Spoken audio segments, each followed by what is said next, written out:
এখানে এই যে আপনাদের দেখায় যে এখানে আমি যদি আপনাদের ক্যামেরাটা আরো কাছ থেকে দেখাতে চাই, এগুলো কিন্তু হাতি আসে। ক্যামেরাটা একটু নিচ থেকে ধরো, এখানে কাছে ধরো, এখানে দেখেন হাতি আসে, হাতির পাড়া। তার মানে এত পরিমাণ হাতি আসে।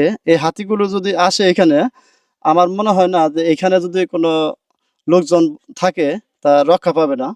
আর এখানে প্রচুর পরিমাণে হাতি আসে, হাতি বাঘ সহ আসে এখানে। আমরা তথ্য পাইছি এখানে আসলে জঙ্গলে ঢোকা নিষেধ, তারপরেও আমরা কিন্তু জঙ্গল ঢুকেছি আপনাদের দেখানোর জন্য। আপনারা দেখেন যে এই মধুটিলার ভিতরে বর্তমান অবস্থাটা কি। আর এই হাতিগুলা যদি আসে এখন বর্তমানে যে পরিস্থিতি, আর এই দুপুরবেলা যদি আসে, একদম মানুষ নাই কিন্তু, মানে জানি না আমাদের কি অবস্থা হতে পারে। এই গভীর জঙ্গল, এখানে দেখেন চতুর সাইডে জঙ্গল, আর একটা রাস্তা বের হয়েছে, এই রাস্তা দিয়ে জানি না কোন পর্যন্ত যেতে হবে।